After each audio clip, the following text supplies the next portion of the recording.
These are my sponsors, Muay Nation and Onyx MMA in Singapore. They help keep 8 Limbs Us going. And this was a fight against Rungnapa Pormong Pet. I've fought Rungnapa a couple of times now. This was our 3rd meeting. And this was a festival fight up in a temple in Bang San. And I fought there actually last year with the Omi Kun Gym. This is me telling Modek that my opponent is already in the ring. He's like, oh, we should go. So this is wading through the crowd. It wasn't a huge crowd, but it was really compact. They were all right up on the ring, which is very exciting in fights. I like that very much. There was, right where we had our mat, we had decided to set up shop right in front of what looked like a vendor cart that had masks and pieces of a Chinese dragon.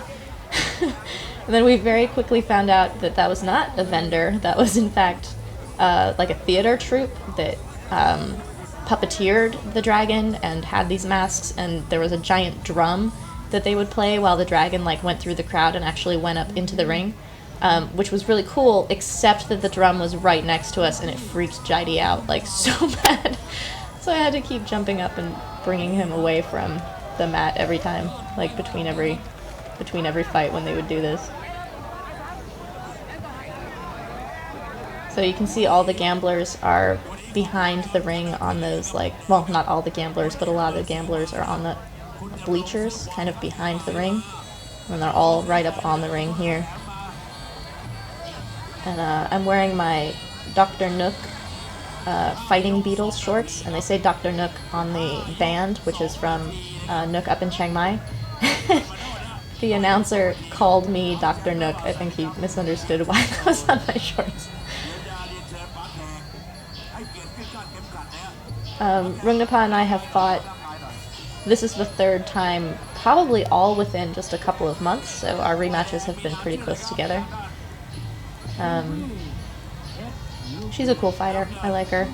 I fight quite frequently now against the Pormong Pet Gym, which has a couple of fighters my size, and they all have this very evasive, kind of tricky femur style. Rungnapa has really good long knees, but for this fight I think she had trained more of the evasive style that the gym is more known for. When I showed Pinu this fight, after the fight, he immediately looked at the referee and was like, that's not a referee, that guy is a gambler at Tepasit. Which is interesting. I don't know what exactly Pinu's thought process is. I don't know how common it is to only have people who are officials be referees, or if out in the boondocks you can, grab your friend to do it or something, but he was totally not into, he's like, that guy is not a referee. And he definitely had an impact on the outcome of this fight.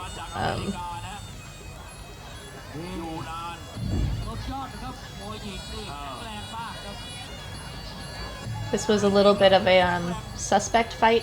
I've had well over 100 fights, and I can always find a reason for how they went the way they went, including this one. But in the past 15 fights or so, there have been some pretty suspect decisions, and this was one of them. This was not an outright robbery or anything, but I made some mistakes that were exacerbated by things that were outside of my control. There's the crowd. They like my Ram Muay. Modek in my corner.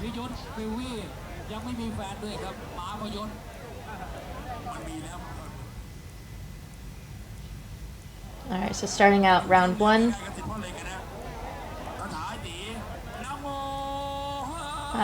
In the time that I've been fighting Rungnapa, I've been developing my hopping in the clinch. So that's something that's been working for me, and I wanted to use again in this fight.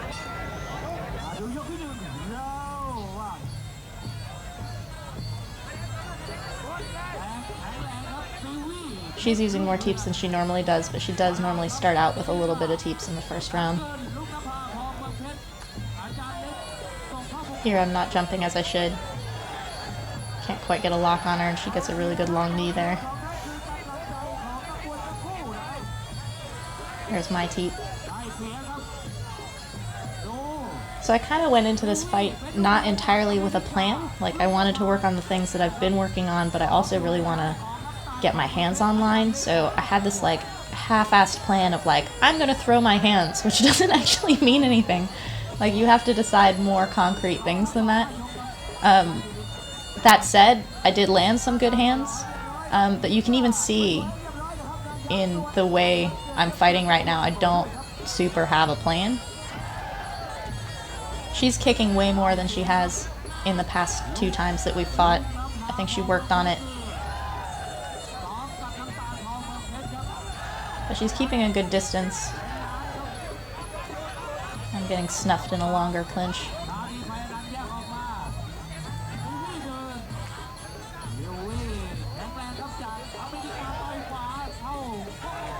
That's a good return knee on her part. Yeah, so that clinch is longer than what's good for me, and she's trying to do a little bit of a wall of China, which is something that I have struggled with for a long time. I've gotten better with it, but it's definitely not solved yet. They're working out.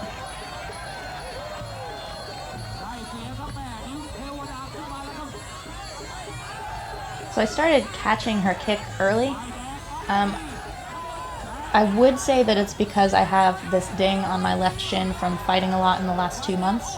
But I think, to be absolutely truthful, the reason why I wasn't blocking is not because my shin hurts, but because in training I have been not using that shin in order to help it heal. And by not training with it, I didn't believe in it when I went into this fight, rather than like, you don't train with it so that you can use it in the fight. So that was my fault, and I was catching her kick rather than blocking. The few times that I did block in this fight affected her, it hurt her, but I, again, didn't have my plan going. So here, trying to low clinch a little bit, get her stuck here. She tries to climb up on me, I think. You can't see, she jumped up on me and I put her on the ground. She kind of monkey climbed on me.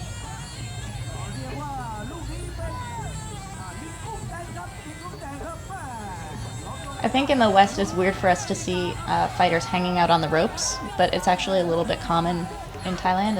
It's a strategy. I elbowed her in the body there. I don't know that I've ever done that in a fight before. I don't know that it worked. So here I should be pulling her off of the ropes for the clinch, because she's basically just leaning into them. But she's going to the ropes every single time and using it as like defense, like putting your back against the wall kind of thing.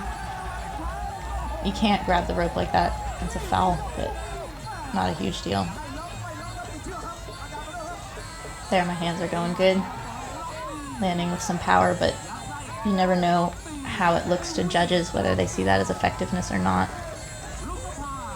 Punches really score when they affect your opponent. So if you're like snapping their head back, or making them dizzy or something like that, she's letting it roll off a little bit, which is good on her part.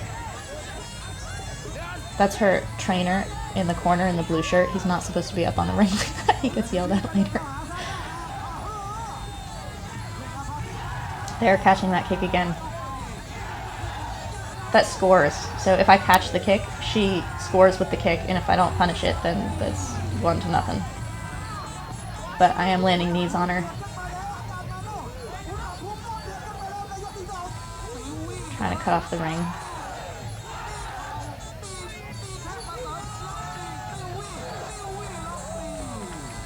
Man, that crowd is big in that direction. Alright, so start of round 3, these are like the start of the real scoring rounds. So these are the ones where usually you'll see people pick up pace. She's picking up pace there in her performance for sure. Just trying to get her knees going in the clinch there. Those side knees don't score as hard as a straight knee, but they're good for tiring people out. So if you can get like some rabbit knees going, those score pretty good. I'm finally jumping now. You can see that that's affecting her balance there. Just trying to do her long knees there, not working. It's a good teep. Good hook.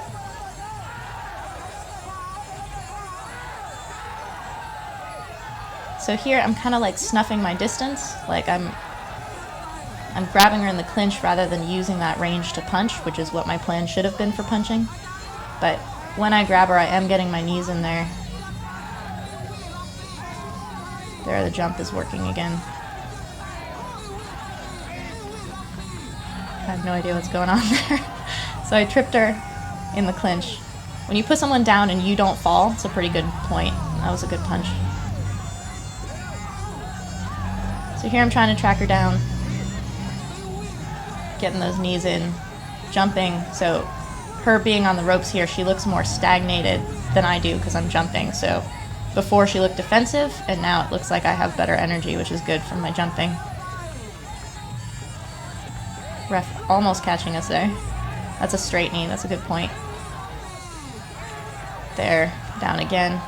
So since I landed on top, I have more of a point, but because I went down also not as great as if I had stayed standing. That was a good knee.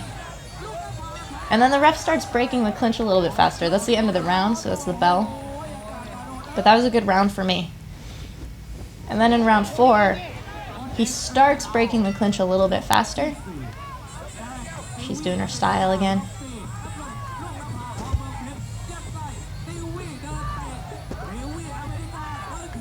Keeping. I'm a little bit turned sideways there. That's something I gotta work on, is getting my left foot outside of my opponent's. It's a really bad habit. I think I actually got it from clinching with this guy who's so much taller than me. I actually have to like reach to get up over him. It's a good leg kick. There, I'm stuck again to the side, but getting my knees. Starting to jump, and he breaks it. Just looking at her corner. There, catching her kick, but I punish her a little bit for it. But she kicked and I punched, so I think she actually gets that point.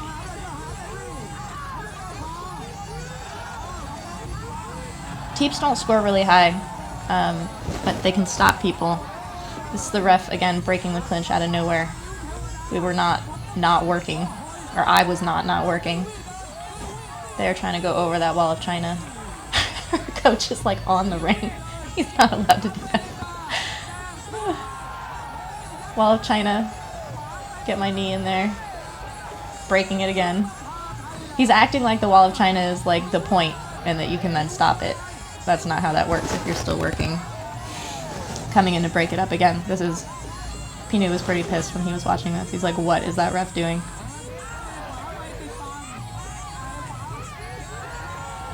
There.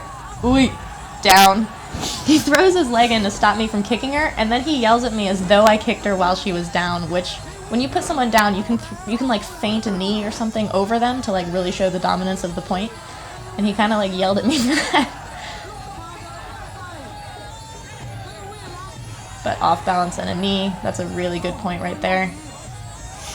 And he breaks it again, so this round is mine, but he's totally breaking the clinch fast.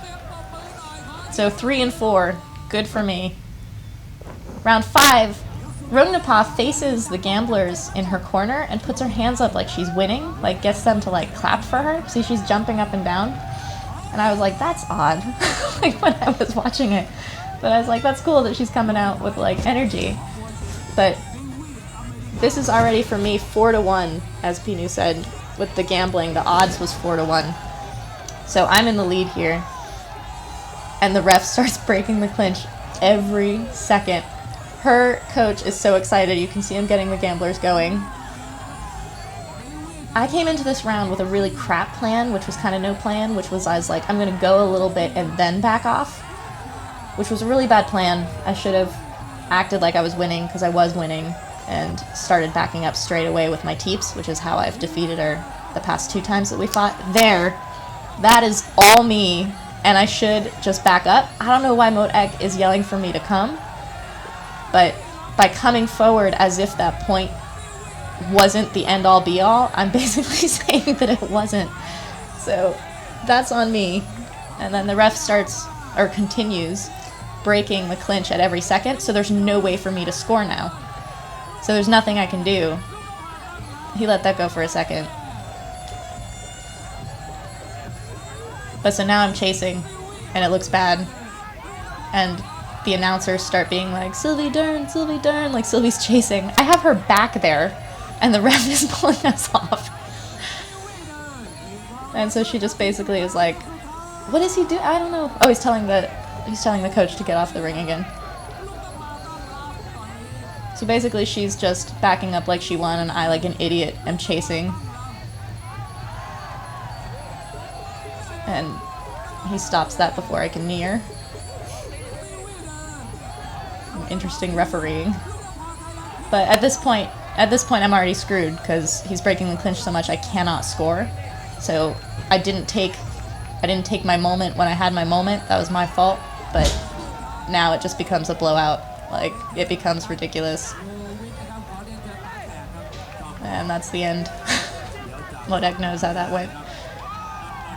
So they give Rungnapa that fight, and afterwards was not awesome, but a little while later I finally got my money and we went back to the car, and Modek was just laughing. He was like, that was ridiculous. The ref was just breaking that clinch at every second. It was definitely suspect, although I will totally acknowledge my part in losing that fight by not making the right decisions and going in with both no plan and a crap plan.